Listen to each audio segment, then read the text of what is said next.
Hi hello welcome back to my YouTube channel ಗೌಡ್ರ ಮನೆ ಚಾನಲ್ಗೆ ಸ್ವಾಗತ. ಇವತ್ತು ನುಗ್ಗೆ ಸೊಪ್ಪು ಮತ್ತು ಮೊಟ್ಟೆ ಹಾಕಿ ಒಂದು ಪಲ್ಯ ಮಾಡೋಣ ಅಂತಿದ್ದೀನಿ. ಅದಕ್ಕೆ ನೋಡಿ ಆಯಿಲ್ ಕಾಯಕ್ಕೆ ಇಟ್ಟಿದ್ದೀನಿ. ಆಯಿಲ್ ಕಾದಿದೆ, ಅದಕ್ಕೆ ಹಸಿಮೆಣಸಿನ್ಕಾಯಿ ಮತ್ತು ಒಂದು 2 ಆನಿಯನ್ ಕಟ್ ಮಾಡಿ ಇಟ್ಕೊಂಡಿದ್ದೆ. ಅದು ಹಾಕಿ ಸ್ವಲ್ಪ ಚೆನ್ನಾಗಿ ಫ್ರೈ ಮಾಡ್ಕೊತೀನಿ.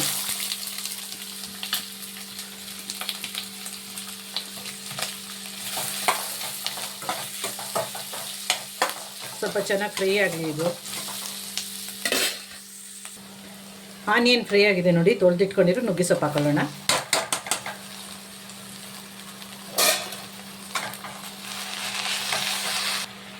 ನುಗ್ಗೆ ಸೊಪ್ಪನ್ನ ಚೆನ್ನಾಗಿ ಆಯಿಲಲ್ಲಿ ಫ್ರೈ ಮಾಡ್ಕೊಬೇಕು. ಸ್ವಲ್ಪ ಚೆನ್ನಾಗಿ ಫ್ರೈ ಆಗಲಿ. ಅದು ಹಸಿಮೆಣಸಿನ್ಕಾಯಿ ಹಾಕಿದ್ದೀವಲ್ವ, ಅದಕ್ಕೆ ಸ್ವಲ್ಪ ಪೆಪ್ಪರ್ ಪೌಡ್ರು, ಸಾಲ್ಟ್ ಮಾತ್ರ ಸ್ವಲ್ಪ ಹಾಕಬೇಕು. ಯಾಕಂದರೆ ನುಗ್ಗೆ ಸೊಪ್ಪಿನಲ್ಲೂ ಉಪ್ಪಿನಂಶ ಇರೋದ್ರಿಂದ ಸಾಲ್ಟ್ ಸ್ವಲ್ಪ ಹಾಕೊಳ್ಳಿ. ಅದಕ್ಕೆ ಉಪ್ಪು ಹಾಕ್ಬಿಟ್ರೆ ತಿನ್ನೋಕ್ಕಾಗಲ್ಲ ಅಲ್ವಾ. ಒಂದು ಸ್ವಲ್ಪ ಬೇಯಲಿ. ಇವಾಗ ಇದು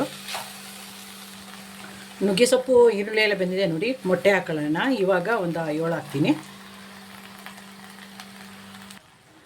ಇನ್ನೊಂದು 5 ಹಾಕೋತಿದ್ದೀನಿ ನೋಡಿ. ಈಗ ಇದನ್ನೆಲ್ಲ ಚೆನ್ನಾಗಿ ಮಿಕ್ಸ್ ಮಾಡ್ಕೋಬೇಕು.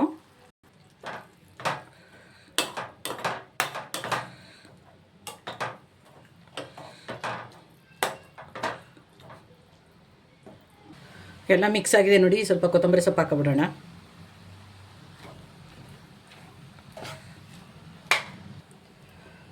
ನುಗ್ಗೆ ಸೊಪ್ಪು ಮೊಟ್ಟೆ ಪಲ್ಯ ರೆಡಿಯಾಗಿದೆ ನೋಡಿ. ಚಪಾತಿಗಂತೂ ತುಂಬ ಚೆನ್ನಾಗಿರ್ತದೆ. ಒಂದು ಸಾರಿ ಟ್ರೈ ಮಾಡಿ. ಯಾರೆಲ್ಲ ನನ್ನ ಚಾನಲ್ ನೋಡ್ತಿರೋ ಪ್ಲೀಸ್ ವಿಡಿಯೋ ನೋಡಿದ್ರು ಲೈಕ್ ಮಾಡಿ, ಶೇರ್ ಮಾಡಿ, ಕಮೆಂಟ್ ಮಾಡಿ. ಹೊಸಬ್ರು ಸಬ್ಸ್ಕ್ರೈಬ್ ಮಾಡ್ಕೊಳ್ಳೋದನ್ನು ಮರಿಬೇಡಿ. ಆಲ್ ಅಂತ ಸೆಲೆಕ್ಟ್ ಮಾಡಿ. ಯಾವುದೇ ವಿಡಿಯೋ ಹಾಕಿದ್ರೂ ನೋಟಿಫಿಕೇಷನ್ ನಿಮಗೆ ಬರುತ್ತೆ. ನುಗ್ಗೆ ಸೊಪ್ಪು ಮೊಟ್ಟೆ ಪಲ್ಯ ರೆಡಿ. ನುಗ್ಗೆ ಸೊಪ್ಪು ಮೊಟ್ಟೆ ಪಲ್ಯ ರೆಡಿಯಾಗಿದೆ ನೋಡಿ.